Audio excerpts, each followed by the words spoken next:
जय श्री माताजी. नमस्कार. परमपूज्य श्री माताजी निर्मला देवी प्रणीत सहजयोग प्रतिष्ठान पुणेमधून लर्निंग सहजयोगा या यूट्यूब चॅनलवर उपस्थित असलेल्या सर्व शिक्षक व शिक्षण क्षेत्राशी संबंधित असलेल्या सर्व मान्यवरांचं आम्ही हृदयापासून आजच्या या 7व्या कार्यशाळेत स्वागत करतोय.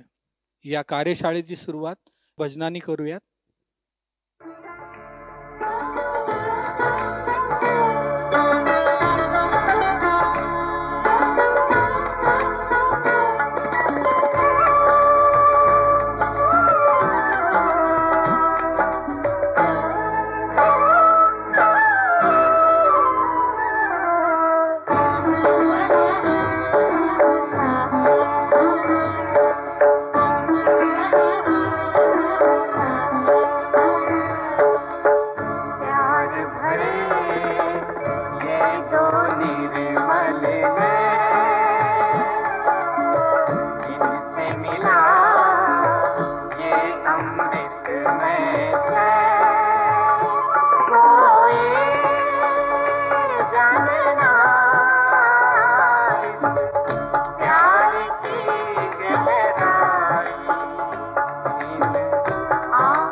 उन्हीं नैनों से कभी हितकारी मीठे सच्चे खरे में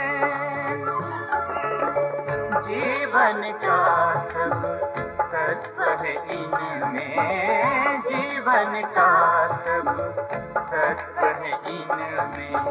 खुद को कर दो पूर्ण समर्पण, सब कुछ लुटा दो पाने को ये आँखों का अनमोल धन।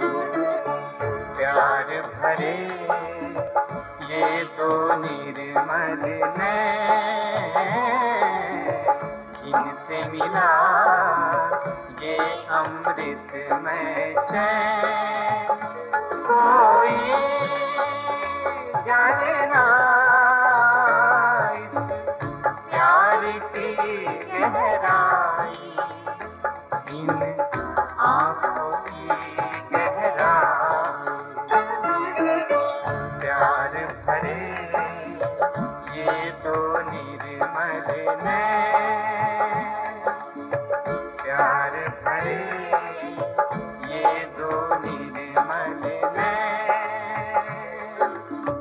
प्यार भरे ये दो निर्मल नैन।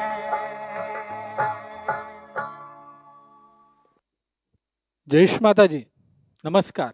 आपल्या सर्वांचं पुन्हा एकदा सहजयोग ध्यान धारणेच्या आजच्या या 7व्या कार्यशाळेत आम्ही सर्वजण हार्दिक स्वागत करतो. आशा आहे आपण सर्वजण सुरक्षित आहात आणि नियमितपणे सकाळ आणि संध्याकाळ ध्यान धारणा करताय आणि ध्यानामधून होणारा आपल्या आतमध्ये जो बदल आहे तो स्वतःही अनुभवताय आणि आपल्या आजूबाजूचे जे लोक आहेत त्यांनाही आपल्यात होणारा बदल निश्चित जाणवत असेल.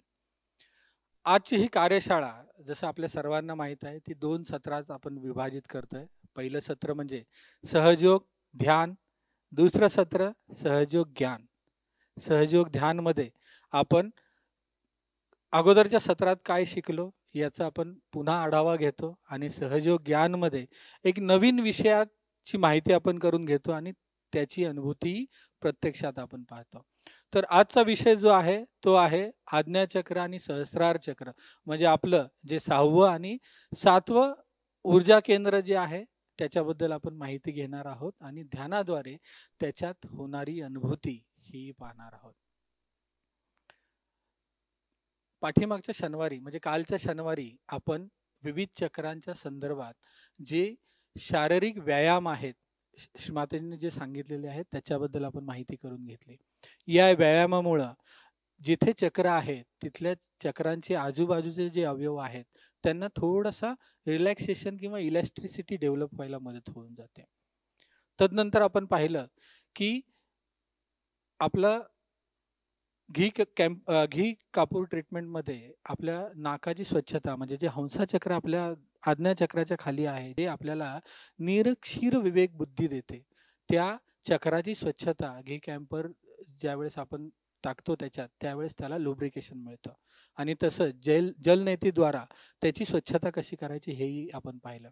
तसंच आपल्या टाळूमध्ये किंवा आपल्या डोक्यामध्ये जी आपले चक्रांचे पीठ आहे त्याची मसाज करून त्याच्याद्वारे आपल्या आतमध्ये होणारा बदल किंवा आपल्या आतमध्ये प्रवाहित होणारे जे व्हायब्रेशन्स आहेत ते वाढायला कशी मदत होते हे पाहिलं. ऑइल मसाज म्हणजे दुसरं तिसरं काही नसून त्या चक्रांना लुब्रिकेशन आपण देतो. तर हे जे प्रात्यक्षिक आपण दाखवलं ते निश्चित आपण घरी करू शकता आणि त्याच्याद्वारे जो काही चेंजेस होतो तोही आपण प्रत्यक्षात अनुभवू शकता. ध्यानाची सुरुवात करणार आहोत. आज जर पहिल्यांदा कोणी जॉईन झाला असेल तर ध्यानाची आपण प्रोसेस कशी आहे ती पाहून घेऊया. ध्यान करताना आपण दोन्ही हात मांडीवर ठेवतो. हे दोन्ही हात मांडीवर का ठेवायचे आपल्याला? हात वर करून तळवा वर करून तर आपल्याला काहीतरी हवं आहे. कुणाकडून हवं आहे तर साक्षात परमेश्वराकडून आपल्याला काहीतरी हवं आहे आणि मागणाऱ्याचे हात जे आहेत ते नेहमी असे असतात. म्हणून आपण दोन्ही हात मांडीवर ठेवतो. ध्यानाची सुरुवात करताना आपण कुंडलिनी सहस्रार चक्रावर स्थापित करण्यासाठी 3 वेळेस कुंडलिनी चढवतो आणि 7 बंधने घेतो. तदनंतर 5 स्टेप्सचं मेडिटेशन आपण करतो. सुरुवातीला आपण आपलं चित्त स्थिर होण्यासाठी आपल्या श्वासांवर लक्ष ठेवतो, जेणेकरून आपलं चित्त जे आहे ते हळूहळू स्थिर होतं. पहिली क्रिया, उजवा हात जमिनीवर पालथा ठेवतो. इथं काही प्रार्थना आपण करतो. डावा हात मांडीवर तसाच राहतो. पुन्हा उजवा हात मांडीवर, डावा हात आकाशाकडे. यानंतर डावा हात मांडीवर ठेवतो आपण. दोन्ही हात पूर्व स्थितीत म्हणजे मांडीवर येतात. तदनंतर उजवा हात हृदय चक्रावर आपल्या थोडासा डाव्या बाजूला ठेवतो, जिथे हृदय आपलं धडधड करत असतं तिथे. पुन्हा हाच हात उचलून आपण कपाळावर आडवा धरतो. डोकं थोडंसं खाली झुकवतो. उजवा हात टाळूवर ठेवतो. दाबून गोलाकार 7 वेळेला फिरवतो. आणि आपलं चित्त या टाळूवरच स्थिर ठेवत आपण काही वेळापुरतं ध्यानात बसतो. हे ध्यान करताना आपलं चित्त जे आहे ते दोन्ही हातांच्या तळव्यावर आणि टाळूवर केंद्रित राहणं फार गरजेचं असतं. ज्यावेळेस ह्या दोन्ही गोष्टी आपण करतो त्यावेळेस आपल्या आतमध्ये चित्ताला स्थिरता मिळून आपल्याला निर्विचारिता प्राप्त होते. निर्विचारिता म्हणजे काय? जिथं विचारांचा येणं जाणं नाही अशी ती स्थिती, म्हणजे दोन विचारांमधला विलंब, निर्विचारितेची स्थिती, ती आपण प्राप्त करतो. ध्यानाची सुरुवात करताना दोन्ही हात जोडूयात. श्रीमातांचा फोटो जो आपल्याला दिसतोय त्याच्याकडे अतिशय भक्तिभावाने आणि आदरभावाने आपण पाहूयात. श्रीमाताईंना हृदयापासून प्रार्थना करूयात. श्रीमाताजी, आपल्या परम कृपेत आता आम्ही ध्यानामध्ये बसत आहोत. कृपावंत होऊन आपण आम्हाला ध्यान करण्याची अनुमती द्या. आजच्या ध्यानामध्ये आमच्या चित्ताला स्थिरता लागून आम्हाला निर्विचारताची स्थिती प्राप्त करून द्या.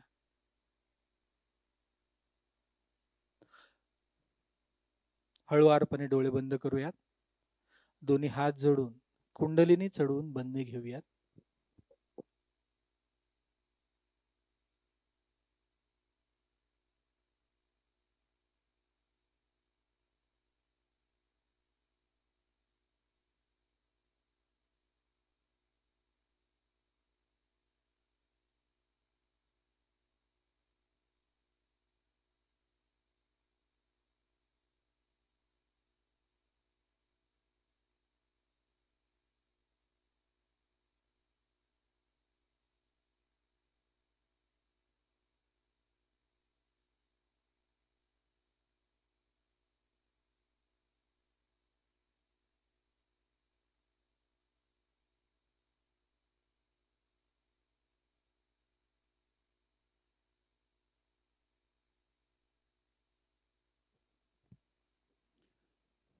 दोन्ही हात मांडीवर ठेवूयात. आपलं चित्त सहस्त्रार चक्रावर आणि दोन्ही हातांच्या तळव्यावर ठेवायचा प्रयत्न करूयात.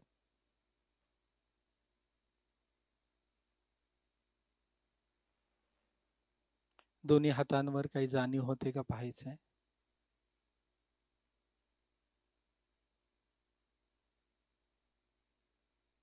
चित्त आपण आपल्या श्वासांवर केंद्रित करूयात. मोठा श्वास घेऊयात. थोडा वेळ थांबून तो हळूहळू सोडूयात. आपल्याला जाणवेल की काही क्षणानंतर आपलं चित्त हळूहळू स्थिर व्हायला लागलंय.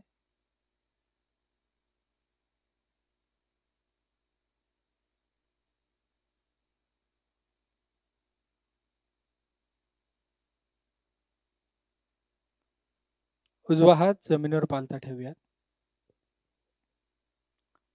श्रीमातांना प्रार्थना करूयात. श्रीमाताजी, कृपावंत होऊन आपण आमच्या डाव्या बाजूतील सर्व दोष पृथ्वी मातेमध्ये विलीन होऊ द्या.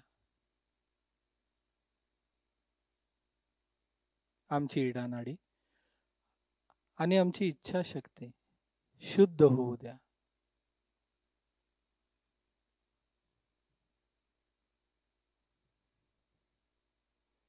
डाव्या तळहातावर होणाऱ्या अनुभूतीकडे लक्ष द्यायचे.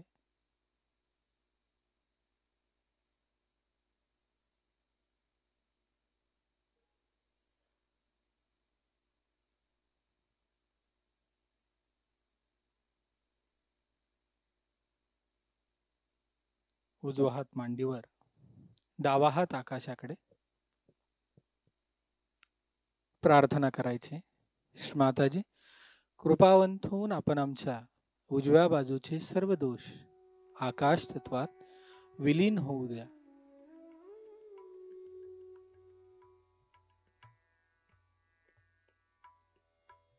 आमची पिंगला नाडी आणि आमची कार्यशक्ती शुद्ध होऊ द्या.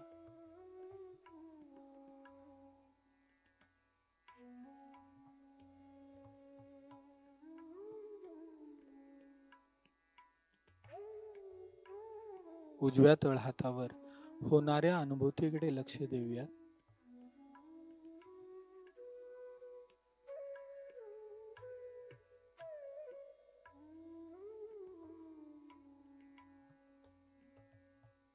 दोन्ही हात मांडीवर ठेवायचे.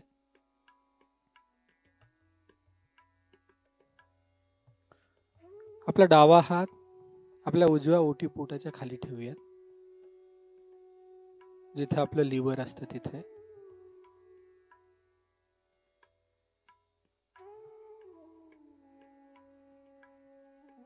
श्रीमातांना प्रार्थना करूयात. श्रीमाताजी, कृपावंत होऊन आपण आमच्या लिव्हरला शीतलता लाभू द्या.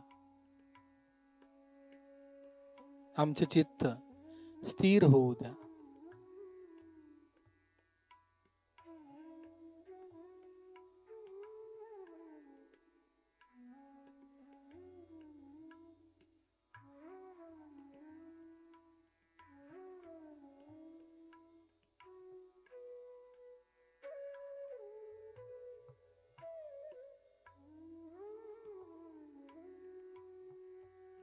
डावा हात मांडीवर. चित्त दोन्ही तळव्यांवर स्थिर ठेवायचे. श्रीमातांना प्रार्थना करूयात. श्रीमाताजी, कृपावंत होऊन आपण आम्हाला पूर्ण संतुलन प्रदान करा. दोन्ही तळ हातांवर समान चैतन्य प्रवाहित होत आहे का ते पाहूयात.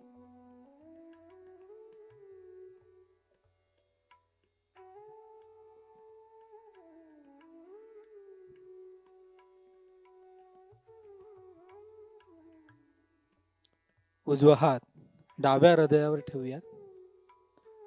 हृदयाची होणारी धडधड आपल्या हाताला जाणवते. प्रार्थना करूयात. श्रीमाताजी, आपल्या परम कृपेत मी शुद्ध आत्मा आहे.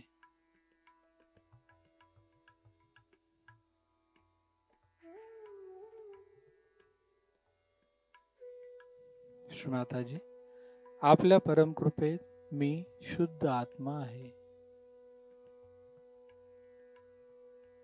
श्रीमाताजी, आपल्या परम कृपेत मी शुद्ध आत्मा आहे.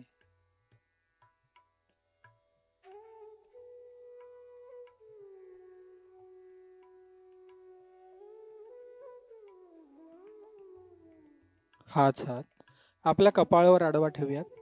डोकं खाली झुकवून प्रार्थना करूयात श्रीमातांना. श्रीमाताजी, आपल्या परम कृपेत मी सर्वांना क्षमा केली आहे. माझ्या मनात कोणाबद्दलही राग वा द्वेष नाही. इथं सर्वांना क्षमा करून टाकायचंय.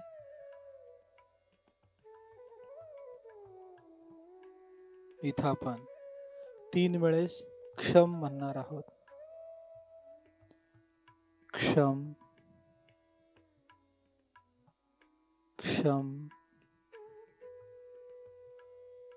क्षम. हाच हात ताठ करून मधला तळवा सहस्रार चक्रावर ठेवत दाबून गोलाकार 7 वेळेला फिरवूयात. प्रार्थना करूयात. श्रीमाताजी, कृपावंत होऊन आपण आम्हाला आत्मसाक्षात्कार प्रदान करा. आपल्या परम कृपेत आमचा आत्मसाक्षात्कार दृढ होऊ द्या.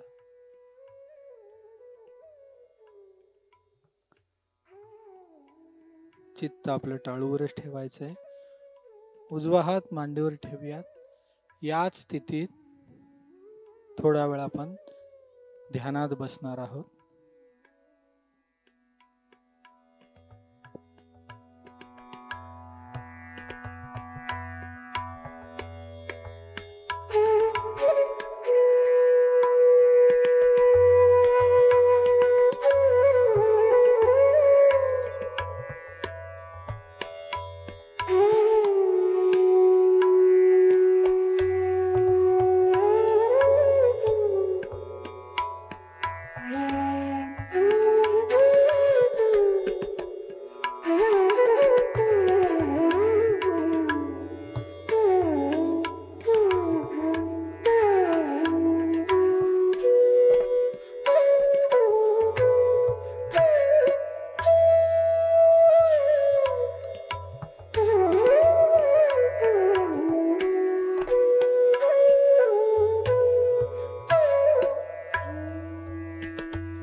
चित्त आपलं दोन्ही हातांच्या तळव्यावर आणायचंय. तळव्यावर बोटांवर होणाऱ्या परम चैतन्याच्या जाणीवेकडे लक्ष द्यायचंय.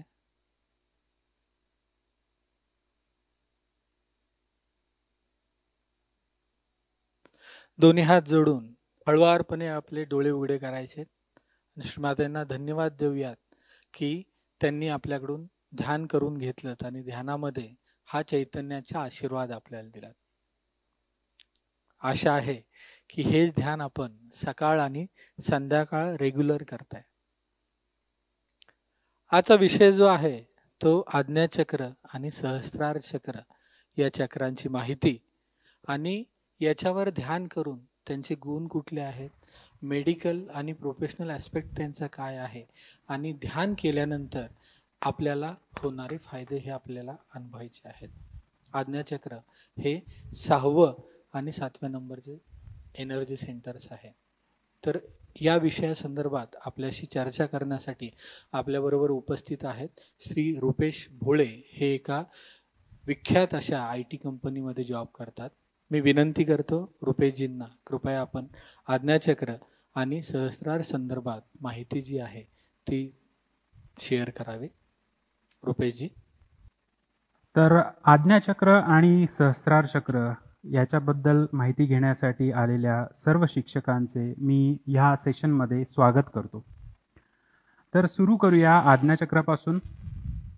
मागील काही सत्रांमध्ये आपण आपल्या शरीरातील नाडी संस्थेचे माहिती घेतलेली आहे. त्यात आपण बघितलं की चित्रात दाखवल्याप्रमाणे ही जी मध्यनाडी आहे त्या मध्यनाडीला आपण सुषुम्ना नाडी असे म्हणतो.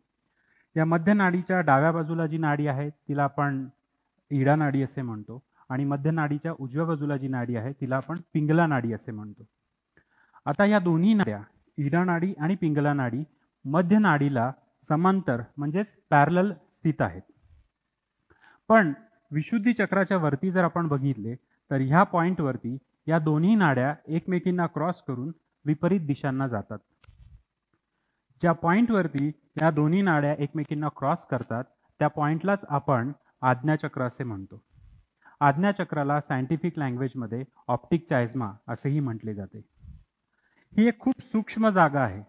त्यामुळे ज्यावेळेस आपण ध्यान करत असतो आणि आपली कुंडलिनी शक्ती खालच्या चक्रांवरनं लिंबिक एरियाकडे अग्रेसर होत असते त्यावेळेस तिला या लिंबिक एरियामध्ये पोहोचण्यासाठी या छोट्याशा मार्गातनंच वरती जावं लागतं.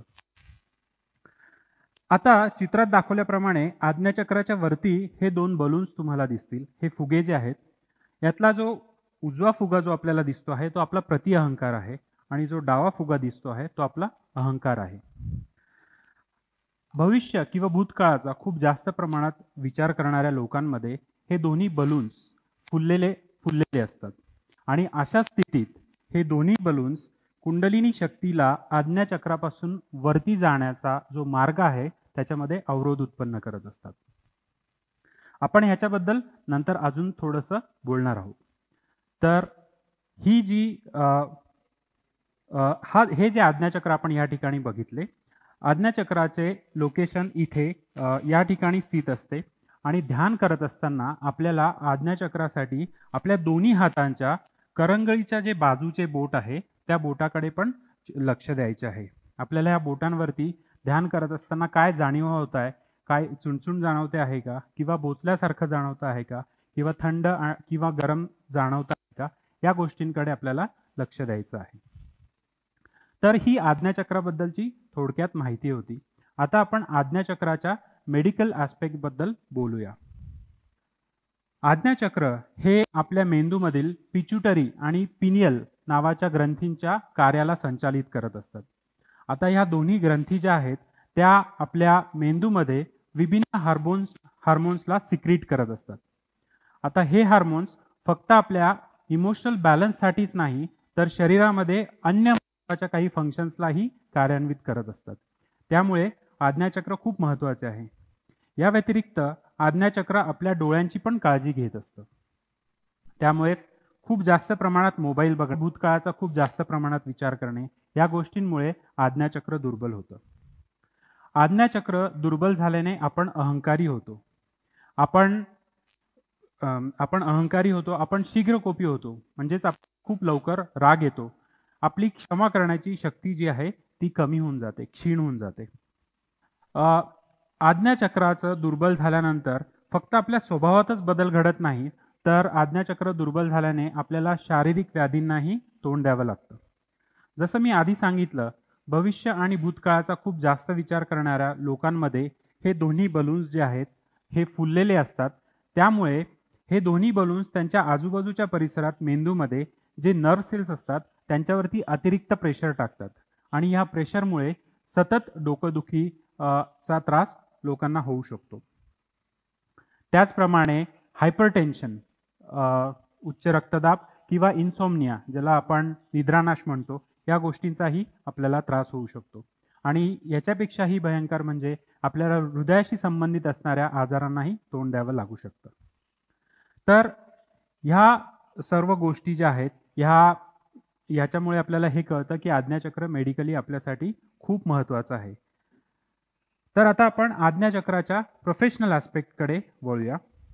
शिक्षकांसाठी आजच्या युगामध्ये शिकवणं हे त्यांच्या प्रायमरी रिस्पॉन्सिबिलिटीशिवाय बरेचसे अन्य कामंही करायला लागतात. जसं त्यांना बरेचसे ॲडमिनिस्ट्रेटिव्ह कामं करायला लागतात, त्या व्यतिरिक्त बरीचशी सरकारी कामे करायला लागतात. त्यांना मूल शिक्षण विषयक ॲक्टिव्हिटीजमध्ये पार्टिसिपेट करायला लागतं आणि तशाच पद्धतीने कल्चरल ॲक्टिव्हिटीज किंवा सांस्कृतिक कार्यक्रम पण त्यांना आयोजित करायला लागतात. अशा परिस्थितीमध्ये त्यांचं जे प्रायमरी रिस्पॉन्सिबिलिटी आहे म्हणजे शिकवणं, याच्याकडे त्यांचं दुर्लक्ष होऊ शकतं किंवा त्याच्यावरती विपरीत परिणाम पडू शकतो. त्यात आजच्या युगात शिक्षकांना एकापेक्षा जास्त विषयही शिकवावे लागतात. अशा परिस्थितीत त्यांच्या एखाद्या विषयामध्ये जर निकाल खराब लागला तर त्यांना मॅनेजमेंटच्या प्रश्नांना तोंड द्यावं लागतं. त्याचप्रमाणे त्यांना पालकांच्याही प्रश्नांना तोंड द्यावं लागतं. अशा परिस्थितीत जर आपण अहंकारी असू तर आपण हे सांगून मोकळं होतो की विद्यार्थ्यांनी अभ्यास केला नाही, त्यामुळे त्यांच्या विषयामध्ये निकाल खराब लागलेला आहे. पण ह्या गोष्टीने काही निष्पन्न होत नाही. निकाल खराब लागण्याचं कारण हे पण असू शकतं की आपण आपला विषय विद्यार्थ्यांपर्यंत व्यवस्थित पोहोचवू शकलेलो नाही आणि आपण आपल्या शिकवण्याच्या पद्धतीमध्ये बदल करावा असे अपेक्षित असते. परंतु अहंकारामुळे आपण ती गोष्ट करत नाही. या उलट जर आपण प्रतिअहंकारी असू तर आपण हे मान्य करतो की कमतरता आपल्यामध्येच आहे. मात्र प्रतिअहंकार जास्त असल्यामुळे आपण या गोष्टीला सकारात्मकदृष्ट्या न घेता आपण त्या गोष्टीला नकारात्मकदृष्ट्या घेतो आणि आपण त्या प्रॉब्लेमला सॉल्व्ह करण्याऐवजी आपण आपला आत्मविश्वास हरवून बसतो. तर अहंकारी किंवा प्रतिअहंकारी असून काही उपयोग होत नाही. आपल्याला सर्व जे आपले कामं आहेत, सर्व जी कार्य आहेत ते मध्यात राहूनच करायला लागतात. पण ही सगळे प्रॉब्लेम्स आपल्याला आज्ञाचक्रावरती नियमित ध्यान करून दूर करता येतात. पण आज्ञाचक्रावरती नियमित ध्यान केल्याने असं काय होतं की ज्यामुळे आपण हे सगळे कार्य व्यवस्थितपणे पार पाडू शकतो. तर सगळ्यात पहिले आज्ञाचक्रावरती जर आपण नियमित ध्यान करत असू तर आपली कुंडलिनी शक्ती ध्यान करत असताना वारंवार आपल्या खालच्या चक्रांवरनं लिंबिक एरिया म्हणजे सहस्त्रारापर्यंत पोहोचत असते आणि ही क्रिया वारंवार घडत असल्याने कुंडलिनी शक्तीच्या प्रभावाने हे जे दोन बलून्स आहेत, अहंकार आणि प्रतिअहंकाराचे जे बलून्स आहेत ते कोलॅप्स व्हायला लागतात. आणि याचा सगळ्यात पहिला लाभ आपल्याला असा मिळतो की हे कोलॅप्स झाल्यामुळे आपल्या नर्व सेल्सवरती जे अतिरिक्त प्रेशर फुगलेल्या बलून्समुळे येत असतं ते कमी व्हायला लागतं आणि डोकेदुखीसारख्या त्रासातून आपल्याला नेहमीसाठी मुक्ती मिळते. त्याचप्रमाणे उच्च रक्तदाब किंवा इन्सोमनिया ज्याला आपण निद्रानाश म्हणतो या त्रासांमधनं पण आपल्याला मुक्ती मिळते. तसेच हृदयाशी संबंधित असणाऱ्या आजारांना तोंड देण्याची परिस्थिती पण खूप प्रमाणात कमी होऊन जाते. तर हे तर मेडिकल बेनिफिट्स झाले. पण जसं हे बलून्स कोलॅप्स झाल्यामुळे आपली अहंकारी आणि प्रतिअहंकारी प्रवृत्तीच कमी होऊन जाते आणि त्यामुळेच आपण आपले कुठलेही निर्णय अहंकाराने किंवा प्रतिअहंकाराने न घेता आपण बॅलन्समध्ये राहून सर्व गोष्टींचे निर्णय घेऊ शकतो. आपण सर्व गोष्टींना सकारात्मकदृष्ट्या बघण्याचा प्रयत्न करत असतो. आपण आपल्यातल्या कमतरता स्वीकारतो आणि त्या कमतरता दूर करण्यासाठी आपण कार्यरत होतो. तशाच पद्धतीने आपण जसं मी सांगितलं की आपण सकारात्मक होत जातो, आपण आपल्यातल्या कमतरता स्वीकारतो, त्याचप्रमाणे आपण आपला आत्मविश्वास पण वाढला जातो आणि आपला आत्मविश्वास वाढल्याने आपला आत्मसन्मान वाढतो आणि आपण आपल्या आत्मउन्नतीसाठी प्रयत्नशील होतो.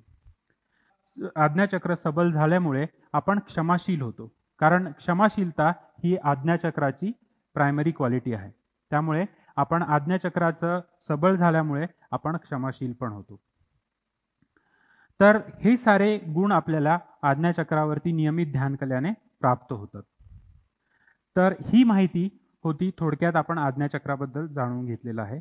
आता आपण पुढचं चक्र म्हणजे सहस्त्रार चक्राबद्दल माहिती घेणार आहोत. तर सहस्त्रार चक्र हे आपल्या नाडी संस्थेतील सगळ्यात शेवटचं चक्र आहे, जे आपल्या टाळू भागामध्ये म्हणजे या ठिकाणी स्थित असतं. चित्रामध्ये दाखवलंय इथे.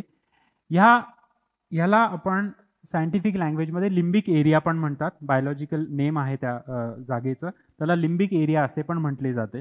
तर सहस्त्रार चक्र टाळूमध्ये या ठिकाणी असते.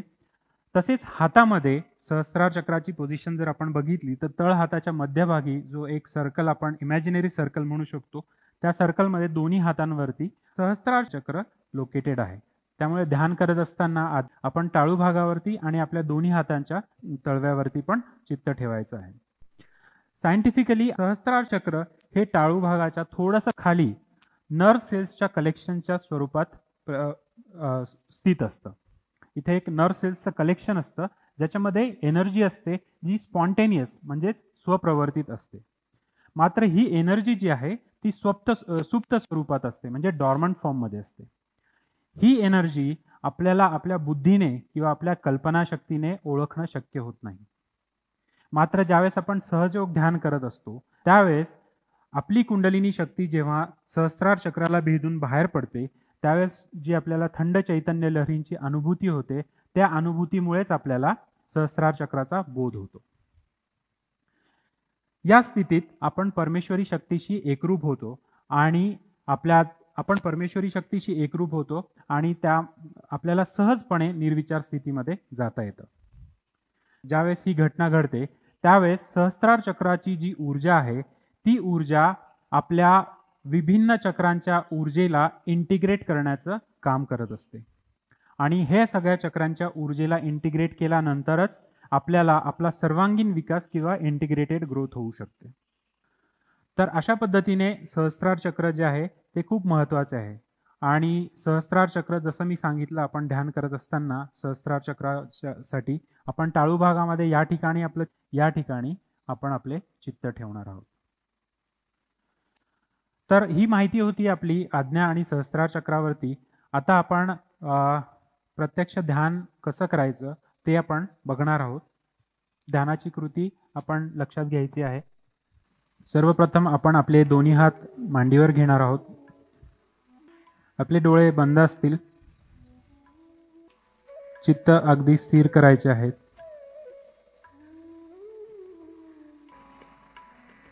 आपलं चित्त मूलाधार चक्रावरती घेऊन जायचं आहे.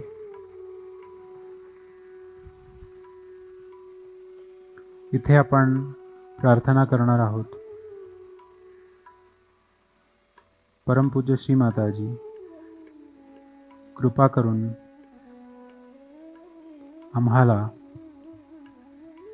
अबोधिता प्रदान करा.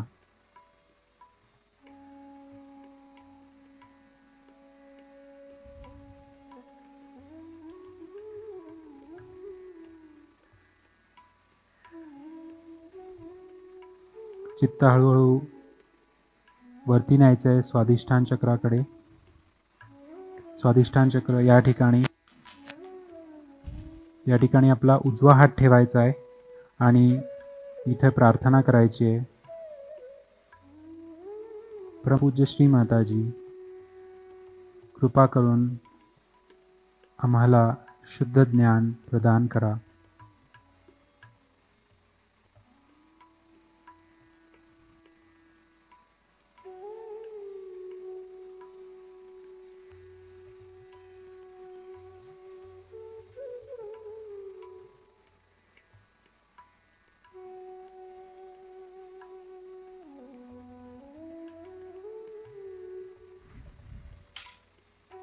चित्त हळूहळू वरती नाभी चक्राकडे घेऊन जायचं आहे.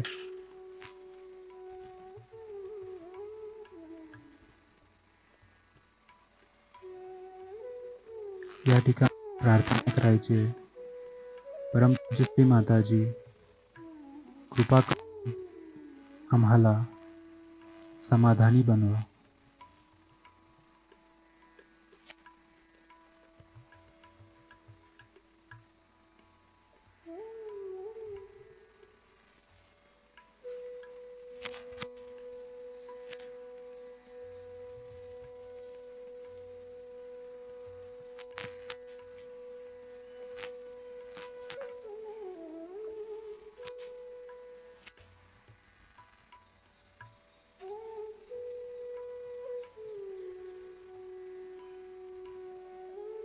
हळूहळू आपले चित्त वरती हृदय चक्रावरती घेऊन जायचे आहे आणि इथे आपण प्रार्थना करायची आहे. परमपूज्य श्री माताजी, कृपा करून आम्हाला निर्भय बनवा.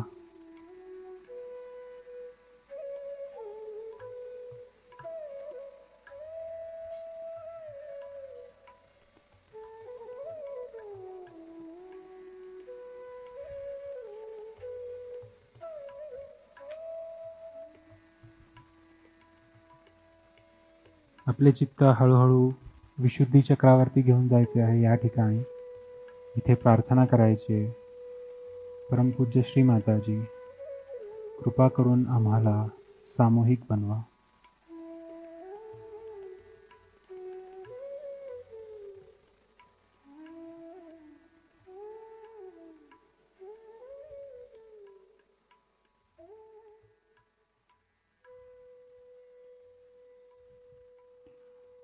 आता आपले चित्त आपण आज्ञाचक्रावरती घेऊन जायचं आहे. या ठिकाणी आज्ञाचक्रावरती आपला उजव्या हाताचा तळवा आपण ठेवायचा आहे, अशा पद्धतीने की दोन्ही बाजूनी हलकंसं आपल्याला प्रेशर द्यायचं आहे.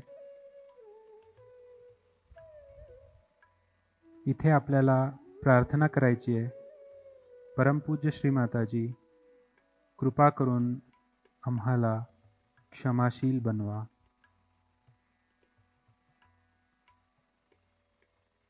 कळत नकळत आमच्या हातून काही चुका झाल्या असतील तर कृपा करून आम्हाला क्षमा करा.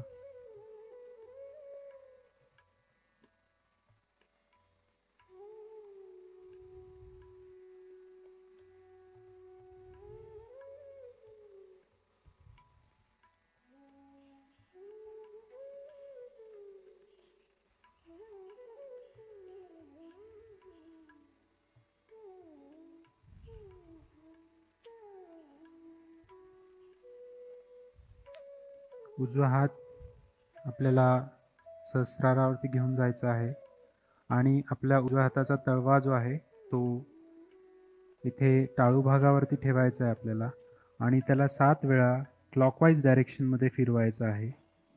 अशा पद्धतीने फिरवायचं आहे की आपल्या हातासोबत जे स्कॅल्प आहे, टाळूवरची त्वचा आहे, ती पण फिरली पाहिजे. 7 वेळा फिरवायचं आहे आणि प्रेयर करायची आहे.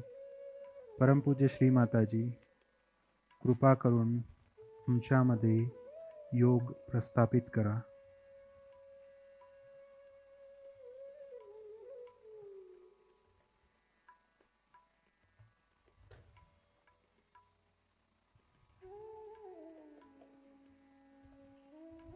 आपला उजवा हात वरती घेऊन बघायचा आहे.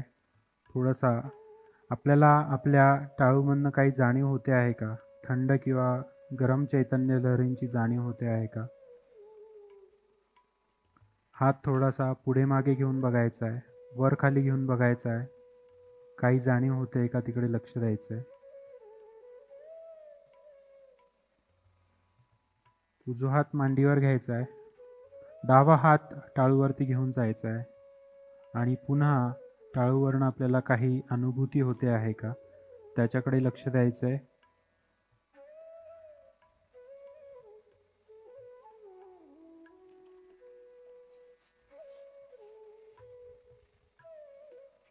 आपला डावा हात मांडीवर घ्यायचा आहे. चित्त आपले सहस्त्रारात ठेवायचे आहे आणि आपल्या दोन्ही हाताच्या तळव्यावरती जो मधला भाग आहे तिकडे पण लक्ष ठेवायचं आहे. आपल्याला काही जाणीव होते आहे का? आणि या स्थितीत ध्यानाचा काही काळ आनंद घ्यायचा आहे.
हळूहळू डोळे उघडून आपण परमपूज्य श्री माताजींच्या प्रतिमेकडे बघणार आहोत आणि आपल्या आतील शक्तीला आपण नम्रपणे प्रणाम करूया.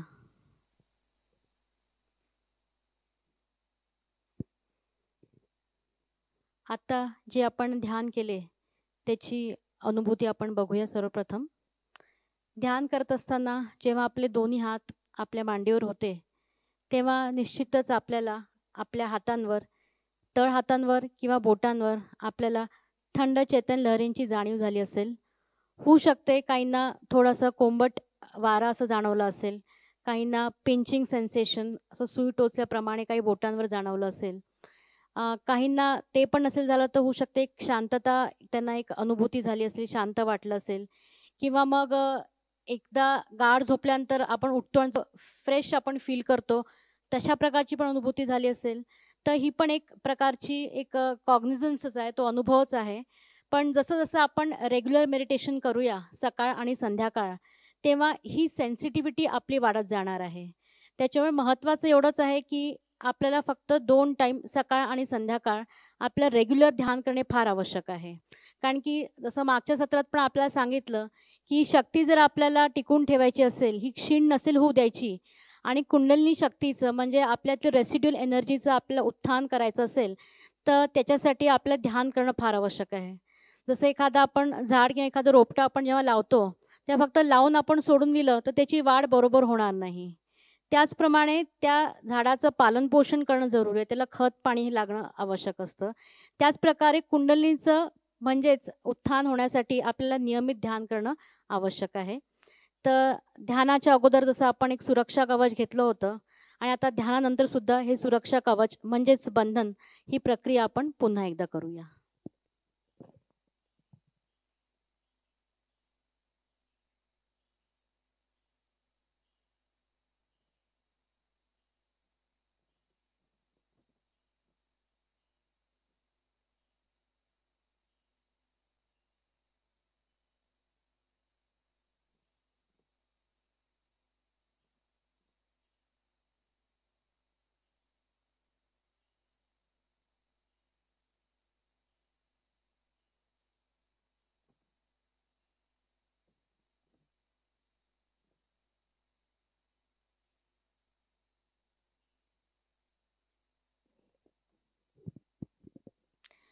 आता जे सुरक्षा कवच म्हणजेच बंधन जे आपण घेतले आहेत, हे आपल्याला नियमित सकाळ आणि संध्याकाळ ध्यान करण्याच्या अगोदर आणि ध्यान झाल्यानंतर हे आपल्याला नक्की घ्यायचं आहे. कारण की आपल्या शरीरात असलेले 7ही ऊर्जा केंद्र आहे, त्यांच्या प्रोटेक्शनसाठी जे 3ही नाड्या आहेत आणि 7ही चक्र आहेत, त्यांच्या प्रोटेक्शनसाठी हे बंधन असतं. सोबतच होऊ शकतं की आपण जेव्हा कुठे बाहेर घराच्या बाहेर पडतात त्यावेळेसुद्धा हे बंधन घेणे फार आवश्यक आहे. हे आपल्या स्वतःसाठी आहे, आपल्या स्वतःच्या सिक्युरिटीसाठी, सुरक्षिततेसाठी आहे. कारण की बाहेरचे जे काही वातावरण असतं, जे काही निगेटिव्ह व्हायब्रेशन्स आपण ज्याला म्हणतो, त्याचा प्रभाव आपल्यावर, आपल्या शरीरावर होता कामा नये. म्हणून त्यासाठी बंधन हे फार आपल्याला कामी येतं. बंधन ही काही मेकॅनिकल प्रोसेस नाही आहे, पण जेव्हा आपण ही हातांची हालचाल करतो तेव्हा आपलं संपूर्ण लक्ष आपल्या कुंडलिनी शक्तीवर असणं महत्त्वाचं आहे. आणि तेव्हाच ही जी आतली आपली शक्ती आहे ती आपली हळूहळू सुषुम्ना नाडीद्वारा वर चढते आणि आपल्या टाळू भागात येऊन स्थिर होत असते. त्याच्यामुळे बंधनं ही फार महत्त्वाची आहे.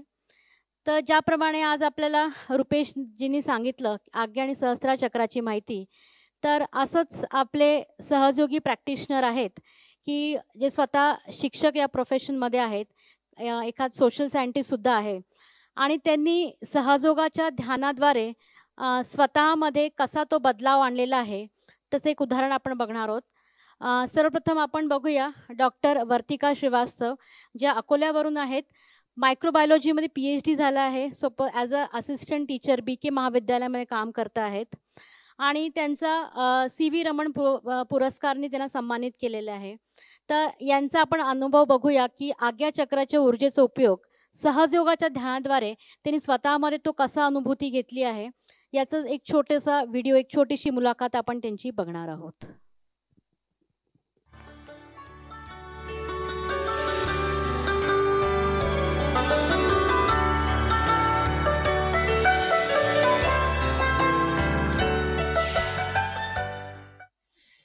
नमस्कार, जय श्री माता जी। मेरा नाम डॉक्टर वर्तिका श्रीवास्तव है। मैं असिस्टेंट टीचर के रूप में 12 साल से काम कर रही हूँ। सहयोग में मुझे आज 26 साल हो रहे हैं। 11th स्टैंडर्ड से हमने ध्यान करना शुरू किया था और जो आज्ञा चक्र का अनुभव है वो आज आपके साथ में शेयर कर रही हूँ। आज्ञा चक्र जो हमारे अहंकार और प्रति अहंकार का स्थान है यहाँ पर, और जब शुरुआत में मैंने मेडिटेशन शुरू किया तो बहुत गुस्सा आया करता था छोटी छोटी बातों में, क्योंकि टीनेजर थे उस वक्त। तो क्रोध और अहंकार ये नॉर्मल सी चीज थी, पर ध्यान के अनुसार हमको ये जो महसूस हुआ कि मैं अपने क्रोध को शांत कर पाती थी, और जो गुस्सा या फ्रस्ट्रेशन आता था माता पिता पे या फिर लोगों पे, वो चीज को कम करने में ध्यान के कारण बहुत अच्छा अनुभव आया। शुरू में सर भी बहुत ज्यादा दुखता था, जिसके लिए हमको सहयोग में एक टेक्निक बताई गई है, माँ मैंने सबको क्षमा कर दिया। ये टेक्निक बहुत हेल्पफुल थी।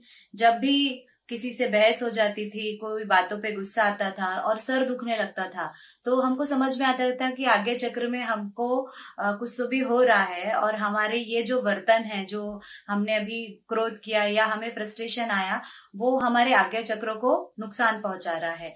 और ये प्रेयर करते बराबर हमको रिलैक्स फील होने लगता था। साथ ही साथ में दूसरी चीज, आज्ञा चक्र पे जो कुमकुम लगाने के बारे में सहयोग में बताया गया है, वो बहुत ही स्ट्रॉन्ग टेक्निक है। ये आज्ञा चक्र का कुमकुम जिसमें लेड ऑक्साइड रहता है, ये कूलिंग इफेक्ट देता है, क्योंकि हमारी दोनों भी नाड़ियां यहाँ से क्रॉस होती हैं, और ये इसमें भूतकाल और भविष्यकाल के विचारों की हैमरिंग जो है वो कम हो जाती है। तो एक तो फायदा कि सहयोग में हमारे विचार ही कम होने लगते हैं, दूसरा हमारी प्रतिक्रिया भी हम कम करने लगते हैं, जिससे और एक बेनिफिट हुआ कि कोई भी जनरल डिस्कशंस में हम बहुत ज्यादा प्रतिक्रिया कर देते हैं, जिससे हमारा सर पकड़ जाता है, सर दुखता है, लोग सुनते नहीं हैं, समझना नहीं चाहते और हम उनको समझाना चाहते हैं। तो जो अवॉइडेबल डिस्कशंस रहते हैं, जिनको हम अवॉइड कर सकते हैं, वो अवॉइड करने में सहयोग हमारी बहुत मदद करता है। प्रतिक्रिया कम होने लगती है, क्रोध धीरे धीरे शांत होने लगता है, विचार भी हमको कम आते हैं, जितने जरूरी हैं उतने आते हैं। ये बेनिफिट मुझे सहयोग में धीरे धीरे समझ में आया, और इसका एक बेनिफिट मुझे मेरे प्रोफेशन में हुआ है। आज जो जनरेशन हम डील कर रहे हैं वो बहुत डिफरेंट है। हम उनको मार नहीं सकते हैं, आप क्रोध से बिल्कुल उनको शांत नहीं कर सकते हैं। इवन गवर्नमेंट भी आपको क्रोध करने के लिए या मारने के लिए अलाउ नहीं करता है। तो ऐसे में जब हम बच्चों के सामने जाते हैं और बच्चे हमको तकलीफ देना चाहते हैं या उनको लगता है मजे लिए जाए थोड़े से टीचर के, उस वक्त में आपकी जो शांति है अंदर की, आपकी जो सौम्यता है, जो सहयोग से हमको धीरे धीरे डेवलप होती है, वो हमको बहुत हेल्प करती है। और हमारा ये रिएक्शन देखकर कि हम चिढ़ ही नहीं रहे हैं, बच्चों का एक ऑपोजिट रिएक्शन आता है कि वो धीरे धीरे शांत होने लगते हैं। और ये अनुभव हम हर साल लेते हैं, क्योंकि हर साल जो नई बैच आती है उसको वो ही करना रहता है जो पुरानी बैच ने किया रहता है। तो वो धीरे धीरे समझ जाती है कि नहीं, टीचर तो बहुत शांत है, उनको हम चिढ़ा ही नहीं सकते, चिढ़ते ही नहीं है वो। तो ये जो एक बात है, ये आपकी बॉडी पर भी एक पॉजिटिव इफेक्ट डालता हैगा। तो ये अनुभव आज आपके साथ में शेयर करने का मौका मिला, उसके लिए सहयोग टीम को थैंक यू, धन्यवाद। जय श्री माता जी। खूप खूप धन्यवाद वर्तिका दीदी। सोबतच आणखीन एक सहयोगाचे प्रॅक्टिशनर जे उत्तर प्रदेश लखनौमधून आहेत, श्री प्रमोद सिंग यांचं त्यांचं नाव आहे। प्रमोद सिंग स्वतः हे सोशल सायंटिस्ट आहे आणि मागच्या 20 वर्षापासून पब्लिक हेल्थ रिसर्च इंडियामध्ये कार्यरत आहे। यांचा एक फारच सुंदर अनुभव म्हणजे असा की प्रमोद सिंग आणि त्यांच्या लखनौच्या टीमनी लगातार 2 वर्ष एका शाळेमध्ये एक प्रोजेक्ट हाती घेतला। त्याच्यात त्यांनी शिक्षकांना आणि सोबत विद्यार्थ्यांकडून सहयोगाचे ध्यान करून घेतले आणि त्याचे जे नंतर रिझल्ट्स आले, फारच उत्तम रिझल्ट्स असे आले। चला मग त्यांच्याच तोंडून आपण ऐकूया की त्यांनी कशा प्रकारे हा रिसर्च हाती घेतला, एक प्रोजेक्ट हाती घेतला आणि त्यांचे अनुभव कसे होते।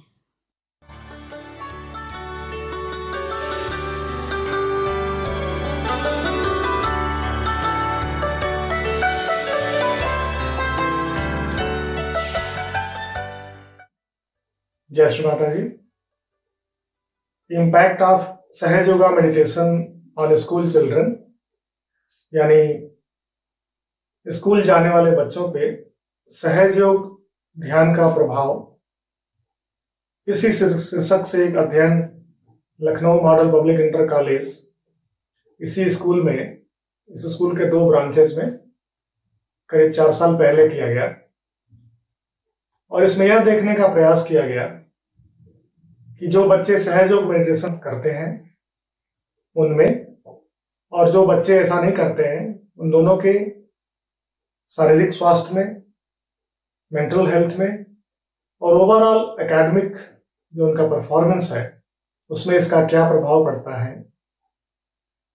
ये अध्ययन लखनऊ के 2 स्कूलों में जो एक ही मैनेजमेंट के द्वारा संचालित होते हैं उनमें किया गया था। और इस अध्ययन के परिणाम को जब हम लोगों ने और कुछ रिसर्चर्स ने देखा तो बड़े ही चौंकाने वाले थे। और इसी का अनुभव, एक्सपीरियंस मैं आप सबसे शेयर करना चाहता हूं। तो ये इस अध्ययन को पूरा डॉक्यूमेंट करके साइंटिफिक तरीके से इम्पैक्ट ऑफ सहज योगा मेडिटेशन करके इसको रिपोर्ट भी एक हम लोगों ने पब्लिश की है, ताकि आम जनता को इसके बारे में पता लग सके और इसके महत्व को समझ सके। तो इस अध्ययन में बड़े ही इंटरेस्टिंग फैक्ट्स और जानकारियां निकल के आई जिसे हम बताना चाहते हैं। हम लोगों ने अध्ययन की शुरुआत में एक बेसलाइन स्टडी की और दोनों ही स्कूल के बच्चों को उस समय उनकी क्या स्टेटस थी, उनका शारीरिक स्वास्थ्य कैसा था, मेंटल लेवल पे कैसा महसूस कर रहे थे, इमोशनल हेल्थ उनकी कैसी थी, और उसका प्रभाव उनके एकेडमिक जो एक्टिविटीज थी उस पर कितना पड़ रहा था। एक इसको लेकर के बेसलाइन सर्वे किया और उस सर्वे में बाकायदा साइकोलॉजिकल टूल्स हम लोगों ने इम्प्लीमेंट किए और भी टूल्स टीचर्स से, प्रिंसिपल से, मैनेजमेंट से बात करके और यूनिवर्सिटी के लोकल जो रिसर्चर्स थे उनसे बात करके डेवलप किए और उन टूल पे इक्वली दोनों स्कूल के बच्चों को एसेस किया। और आप सब जान के हैरान होंगे कि जिन बच्चों को हम लोग सामान्य समझते हैं, नॉर्मल समझते हैं, उन बच्चों में भी 35% बच्चे ऐसे मिले जो कि या तो शारीरिक रूप से या मेंटल लेवल पे कहीं ना कहीं सफर कर रहे थे। और अगर हम इसको 3 भाग में करके देखें तो करीब 35% बच्चे ऐसे थे। हम लोगों ने पूछा कि पिछले 3 महीने में कितने बच्चे ऐसे हैं आउट ऑफ 300 चिल्ड्रन जिनको कोई ना कोई फिजिकल हेल्थ, शारीरिक स्वास्थ्य की समस्या 3 महीने में आई और उनको इसके लिए डॉक्टर से भी कंसल्ट करना पड़ा। तो आउट ऑफ 300 बच्चे 35% ऑफ देम वेयर रिपोर्टेड कि उनको फिजिकल हेल्थ की प्रॉब्लम आई और वो डॉक्टर से भी कंसल्ट किए।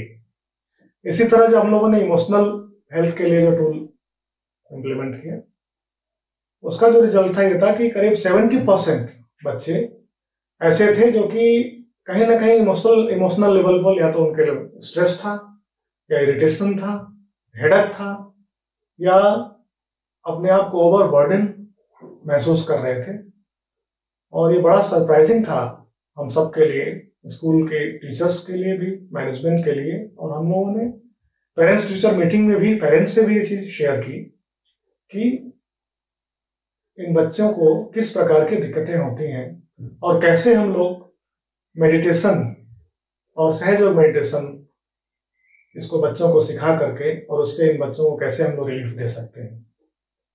तो 1 साल का करिकुलम उन दोनों स्कूलों में से एक स्कूल में लागू किया गया और दोनों स्कूल में बराबर बच्चे और क्लास 5 एंड अबव बच्चों को हम लोगों ने लिया था, 5 से 8 तक के बच्चों को, और उनका प्रॉपर कंसेंट लेके एथिकल जो कंप्लायंस होते हैं उसको फॉलो करते हुए उन बच्चों को इसमें रिक्रूट किया। और रैंडमली जिस स्कूल में इंटरवेंशन यानी सहज योग मेडिटेशन करने के लिए सेलेक्ट हुआ उस स्कूल में 1 साल तक वीकली 45 मिनट का सेशन सहज योग का जो बेसिक करिकुलम है, यानी 3 channels end 7 energy centres, mother energy यानी कुंडलिनी शक्ति, इसका इम्पोर्टेंस बताते हुए, 5 एलिमेंट्स को बताते हुए कि कैसे उनकी मदद से हम अपनी क्लियरेंस करते हैं। इसको एकदम सिंपल तरीके से as a curriculum, extra curricular activities के तौर पे 1 साल तक एक स्कूल में लागू किया गया और दूसरे स्कूल में केवल असेसमेंट किया गया कि यह देखने के लिए कि दोनों स्कूल के बच्चों में क्या डिफरेंस आ रहे हैं। और 1 साल बाद फिर से एंड लाइन सर्वे किया गया, जो टूल बेस लाइन में अप्लाई हुए थे उन्हीं टूल्स को दोनों स्कूलों में दोबारा एडमिनिस्टर किया गया। और हम सब ये जान करके हैरान होंगे कि बहुत ही आश्चर्यजनक परिणाम, बहुत ही उत्साहवर्धक परिणाम सामने आए और उसको हम लोगों ने बाकायदा इस रिपोर्ट में डॉक्यूमेंट भी किया है, जो सहयोग की अपनी वेबसाइट पे अवेलेबल है और फ्री में अवेलेबल है, जिस किसी को भी चाहिए हम लोग शेयर कर सकते हैं। इस रिपोर्ट में ये निकल के आया कि जो बच्चे या तो फिजिकल लेवल पे, मेंटल लेवल पे, इमोशनल लेवल पे या एकेडमिक लेवल पे किसी भी कारण से सफर कर रहे थे, चैलेंजिंग सिचुएशन में अपने आप को महसूस कर रहे थे, उन बच्चों में काफी इंप्रूवमेंट देखने को मिला।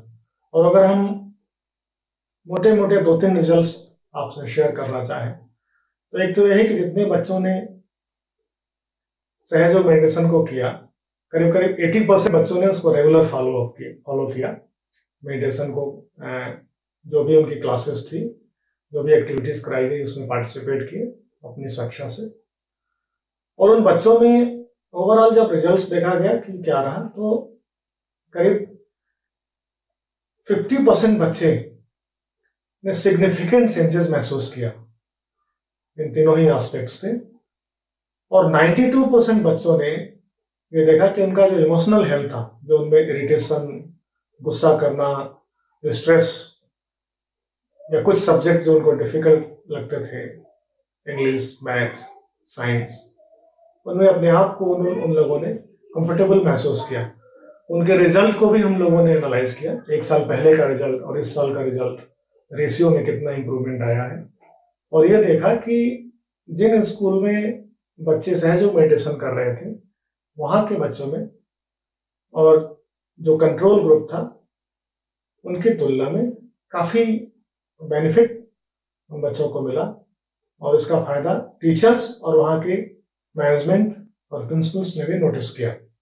तो इसी को हम लोगों ने इस रिपोर्ट में डॉक्यूमेंट किया है और आज के इस वीडियो में आप सबसे शेयर करने के लिए लखनऊ के सहयोगियों की तरफ से, उत्तर प्रदेश के सहयोगियों की तरफ से हमने प्रयास किया है। आशा है ये एक्सपीरियंस और इस स्टडी का जो रिजल्ट है आप सबके लिए इस इंस्पायरिंग फैक्ट का कार्य करेगा। इसी बात के साथ थैंक यू। जय श्री माता दी।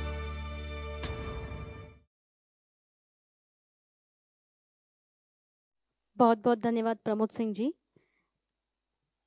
आता जसं प्रमोद सिंगजींनी आपल्याला सांगितलं की त्यांनी इतका मोठा एक रिसर्च शाळेमध्ये केला आणि ते जे पुस्तक त्यांनी व्हिडिओमध्ये आपल्याला दाखवलं की त्याच्यामध्ये पूर्ण त्यांनी मुलांचा, आईवडिलांचा क्वेश्चनायर थ्रू एक फीडबॅक घेतला गेला आणि सोबतच त्यांनी 1-2 वर्ष जेव्हा कार्य केलं आणि तेव्हा लक्षात आलं की मुलांमध्ये होणारे बदल किती सकारात्मक होते हे स्वतः आईवडिलांनी, विद्यार्थ्यांनी आणि त्याच्या शिक्षकांनी सुद्धा ते अनुभवले। तर असं हे सहयोगाच्या ध्यानाच्या माध्यमाने बिलकुल सहज शक्य होऊ शकतं। त्याच्यामुळे सगळ्यांना पुन्हा एकदा विनंती आहे की आपण जरूर सहयोगाचे ध्यान हे कंटिन्यू करावे। सोबतच आज आपण ज्या सत्रांची माहिती घेतली म्हणजे आपलं आज्ञाचक्र आणि सहस्त्राचक्र म्हणजे आपले 6वे ऊर्जा केंद्र आणि आपले 7वे ऊर्जा केंद्र याची आपण माहिती घेतली। थोडक्यात सांगायचं म्हणजे असं की हे ऊर्जा केंद्र आपल्या शरीरासाठी तसेच आपल्या वैयक्तिक आणि आपल्या प्रोफेशनल लाईफसाठी फार महत्त्वपूर्ण आहेत। कसं काय, जसं आपल्या मगाशी सांगितलं गेलं की आज्ञाचक्र जे आपल्या कपाळाच्या मधोमध जिथे साधारण महिला कुंकू लावतात तिथे स्थित असतं। तर या आज्ञाचक्रांचा संबंध म्हणजे आपले जे अवयव आहेत जसे आपले डोळे आणि मस्तिष्क किंवा कपाळाचा भाग जो असतो त्याच्याशी संबंधित आहे। आणि सहयोगामध्ये जसं आपण जे पण ऊर्जा केंद्र आपण बघितले आहेत, प्रत्येक ऊर्जा केंद्र हे प्रत्येक ऊर्जा केंद्र एक एक तत्व आहे. जसं आपलं शरीर हे पंचमहाभूत तत्वाने बनलेलं आहे, त्याचप्रमाणे प्रत्येक चक्रावर, प्रत्येक ऊर्जा केंद्रावर एक एक तत्व आहे. आज्ञाचक्राचं तत्व म्हणजे प्रकाश तत्व आहे, जो अग्नितत्वाचाच एक भाग आहे. आणि जसं मी म्हटलं की आज्ञाचक्राशी संबंधित जे अवयव आहेत, डोळे, तर हे फार महत्त्वाचे आहेत. आपण म्हणतो की शरीराचा एक जरी भाग दुखला की कळतं की प्रत्येक अवयव किती महत्त्वाचं आहे. तर म्हणजेच की आपल्या शरीरात असलेलं प्रत्येक ऊर्जा केंद्र हे महत्त्वाचं आहे, कारण की प्रत्येक ऊर्जा केंद्राशी एक संबंधित अवयव जुडलेले आहेत. तर सांगायचं तात्पर्य असं की आज्ञाचक्र म्हणजे आपलं डोळे, आपले डोळे बघा जिथे जिथे जातात, जिथे जिथे आपण बघतो त्या त्या गोष्टींचा विचार आपल्या डोक्यात येत असतो. म्हणजे फारच, कारण की जसं आपण बघितलं आपण चार्टमध्ये पण की फारच संकीर्ण जागा आहे, फारच नॅरो, इथे जे असतो तो फारच नॅरो जागा असते आणि आपलं चित्त सतत सतत सगळीकडे भटकत असतं. सोबतच एक शिक्षक म्हणून आपल्याला कधी खूप भरपूर वाचन पण करावं लागतो आणि बाकीच्या स्ट्रेस म्हणजे आपल्या प्रोफेशनल लाईफचा म्हणा, आपल्या पर्सनल लाईफचा, आपल्या फॅमिली लाईफचा तो मेंटल स्ट्रेस पण आपल्याला सहन करावा लागतो. आणि हे करता करता आपल्या आज्ञाचक्र कुठे ना कुठे आपलं अफेक्ट होत असतं, प्रभावित होत असतं. तर मग याच्यासाठी काय उपाय आहे?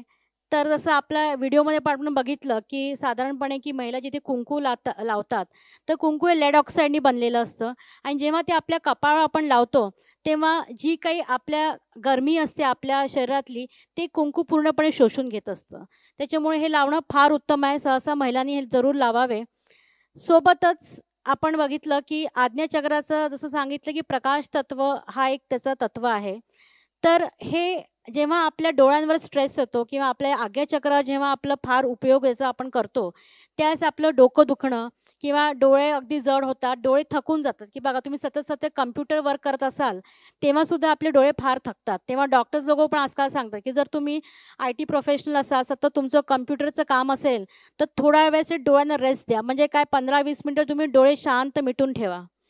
तर याचाच एक नैसर्गिक उपचार म्हणजे असा आज्ञाचक्रासाठी की आपण सूर्याची जी ऊर्जा असते त्याचा उपयोग आपण या आज्ञाचक्रासाठी करू शकतो आणि त्याच्यामुळे आपलं आज्ञाचक्र हे प्रकाशित होत असतं. कसं करायचं आहे? फार सोपं आहे. कुठे काही ही ट्रीटमेंट करायची आपल्या घराच्या बाहेर जायची आवश्यकता नाही.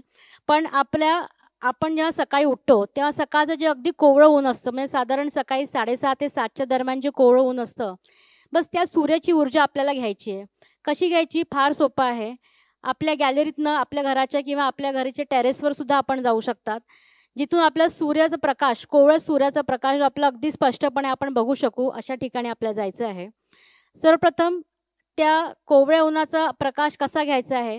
तर पहिल्यांदा आपल्याला दोन्ही डोळे उघडून त्या सूर्याच्या कोवळ्या किरणांकडे बघायचं आहे. त्यानंतर आपला डावा डोळा झाकायचा आहे, म्हणजे आपल्या डाव्या हाताने आपण झाकू शकतो आणि मग उजव्या डोळ्याने आपल्याला काही मिनिटांसाठी आपल्याला सूर्याकडे बघायचं आहे. एवढंच की फक्त कोवळं ऊन असलं पाहिजे, म्हणजे अगदी प्रखर उन्हात आपल्याला बघायचं नाही आहे. सकाळचं अगदी 6:30-7चं कोवळं ऊन असलं पाहिजे. त्यानंतर मग सेम प्रोसेस आपल्याला डाव्या डोळ्यासाठी करायची. उजवा हात आपल्याला झाकायचा अशा पद्धतीने आणि डावा डोळा उघडं ठेवून आपल्याला सूर्याकडे बघायचं आहे. त्यानंतर दोन्ही डोळे उघडून आपण सूर्याकडे बघूया. त्यानंतर क्लॉकवाईज आपला अर्धा गोलाकार फिरायचा आहे आणि तसंच आपलं जे आज्ञाचक्र जे कपाळाच्या मधोमध आहेत, असंच आपलं डोक्याच्या मागे सुद्धा हे मागचं आज्ञाचक्र स्थित असतं.